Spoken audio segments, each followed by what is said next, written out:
Greetings, friends of liberty. I thought I might mention my recently departed friend, Sir John Lindsay, who, passing away in 1788, was quite unusual for our 18th century in having a mixed-race daughter brought up amongst us. Her name was Dido Bell, born in 1761, and during parties recently, while contemplating her sparkling personality and equally delightful figure, when I interact with her, I know of a certainty that I could never, ever be racist. But speaking of Lindsays, that brings us to the 21st century. And James Lindsay, who needs little introduction, he being a prominent public intellectual battling many of the woke ideologies present today, online, on YouTube, and again on Twitter, and in conferences and lectures throughout the country. Sometimes alone, sometimes with co-authors, he's written numerous books, among them Cynical Theories, How Activist Scholarship Made Everything About Race, Gender, and Identity, and most recently Race Marxism, The Truth About Critical Race Theory and Praxis. In this book, Everyone is Wrong About God, Lindsay aims to uncover the true psychology of religious belief, and then, since he's an atheist, show how to most effectively reduce the number of believers in society. He begins, quite directly, by saying, when people say God doesn't exist, they are not saying something intelligible to believers. In fact, what they're saying is worse than nonsense. What does he mean by that? What he means is that, since it certainly seems that believers understand what atheists say when atheists say that God doesn't exist, believers are really referring by the word God to their own needs, such as social, as when happily meeting together in a congregation, psychological, such as for solace and comfort from the bad events of our world, ethical, as in wanting to be a good person or to be part of a moral community or have a purpose in life, and intellectual or scientific, as when they use the term God to explain how the universe began. And thus, Lindsay's saying that, for believers, God, in a subjective sense, certainly exists, since by the word God, the believer really means all the needs I just described. As Lindsay says later, every time someone says that he believes in God, he's saying that he has psychological or social needs that he doesn't know how to meet. Now, he says that very few non-believers understand this. Furthermore, he says that because they don't, they are somehow propping up the belief that God exists, because they keep arguing with believers about God, thereby keeping the notion of God alive in society. And when they do this, he says, believers also experience this as a rejection of those very needs, and so they distrust atheists for this reason. And so he says, since we don't want to reject the legitimate needs that the believer is trying to fulfill by believing and being religious, atheism needs to die, and we need to go post-theistic. And if we do, we will have an open door to the next stage of humanity's future. Partly what he stresses repeatedly throughout is how human beings use a religious worldview to make sense of and explain the world. So if, for example, in the 19th century, people didn't understand how there came to be so many different species of butterflies, or insects, or birds, they simply said God created 50 species of sparrows, since they didn't understand evolution, the existence of genes, or natural selection.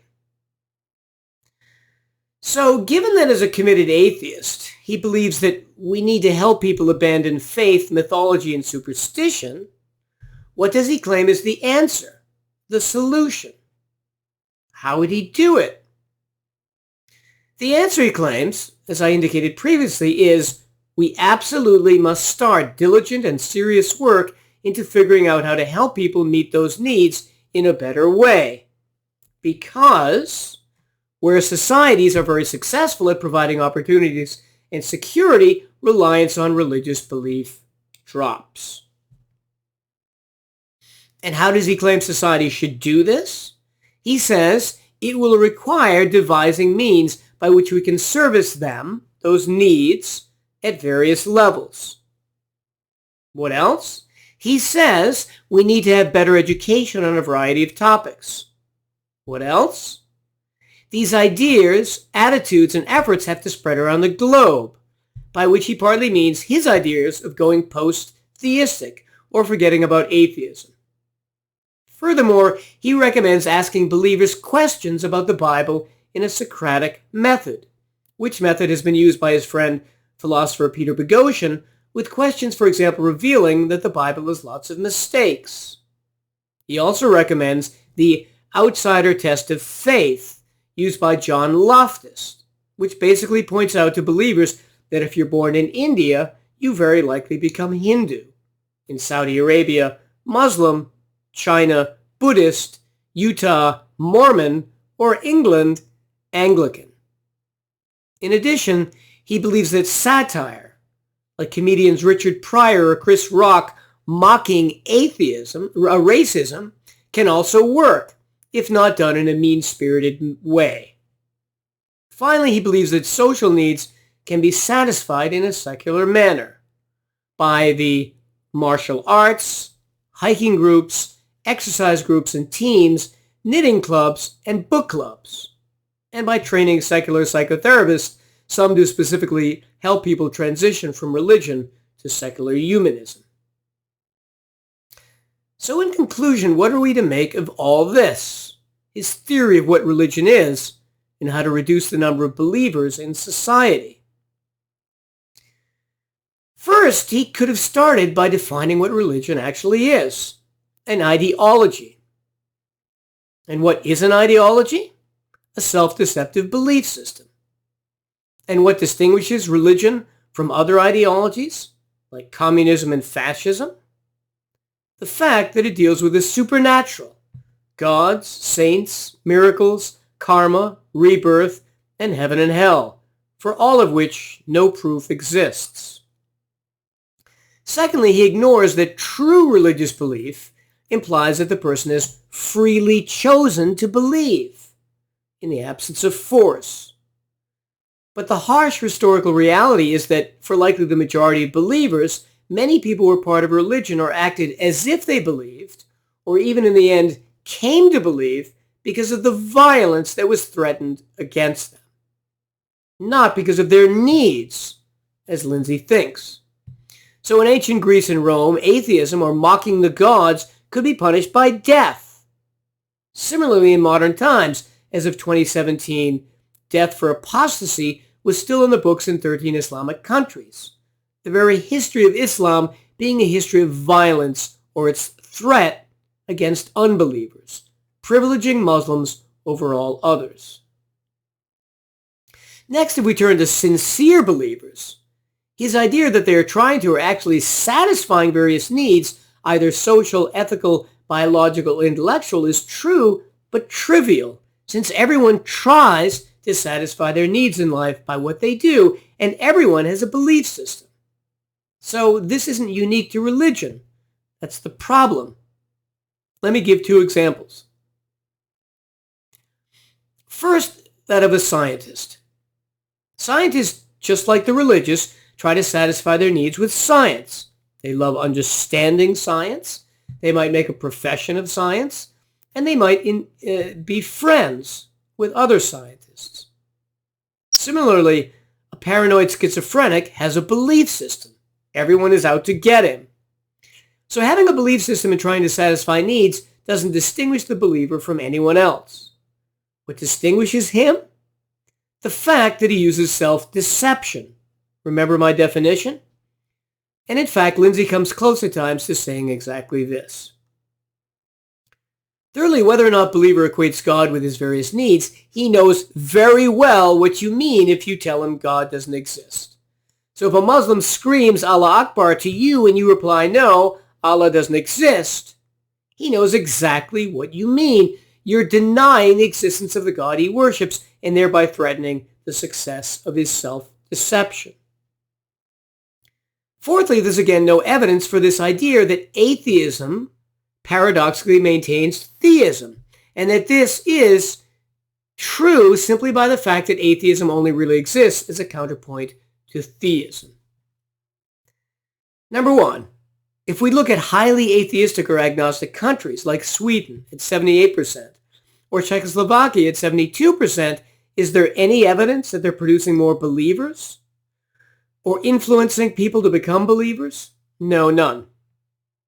Now, even if we argue that some of these societies are post-theistic and not convinced atheists who assumedly might be more vocal, when we look at countries who have high numbers of convinced atheists like Japan at 30 to 39%, or again, Czechoslovakia with 30 to 39%, is there any evidence that these convinced atheists are producing believers? No. Number two, if we look at individuals either who are atheists, such as the famous YouTuber Apostate Prophet, who has an enormous following in the Islamic world because he's helped lead so many Muslims away from Islam with his debates, or if we look also at the very effective YouTuber David Wood, who's a Christian but an atheist with regard to Islam, is there any reason to think that they are somehow getting people to be more Islamic or somehow more theistic? Zero.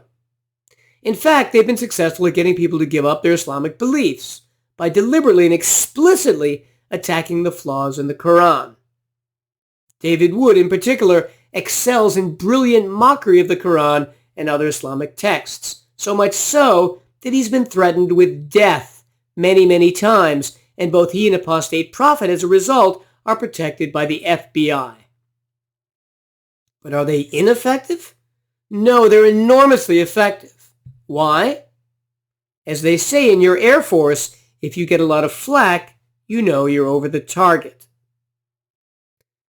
Fifthly, what's the best way to actually reduce religious belief? Contrary to what Lindsay says, it follows from our definition. First, as I just indicated, attacking religious self-deception, as YouTubers David Wood and Apostate Prophet have done, can be enormously productive and is exactly what we've done in the West for the last 500 years, either by more moderate Protestants attacking the falsehoods of Catholics or by atheists attacking the falsehoods of Protestants. Secondly, what do we do when people in life have self-deceptive belief systems or ideas? So, for example, that of an alcoholic who thinks heavy drinking is a successful coping mechanism. Partly, if they don't accept our help, they have to suffer and experience the natural consequences of their behavior. Often there's no other way. So how does this work with religion? A century ago in the U.S., some Christian denominations, like the Quakers, prohibited music, theater, and dancing. So if you stayed in that denomination, you were just more unhappy on that score. And so some people responded by not joining or leaving the Quakers because they didn't want to suffer by living without music and dancing. All religion is like that. It's always more rational, all things being equal. And so, over time, if you live in a free society and you have to suffer, you'll choose not to. Lindsay doesn't mention this. In conclusion, I'd give this book a B- because James is very clear in making his argument, which is always a pleasure. And while making numerous mistakes, he gets some things right. In addition, the book is very thought-provoking about many fundamental aspects of religious belief. On that ecumenical note, I bid you well and remain the Scarlet Pimpernel.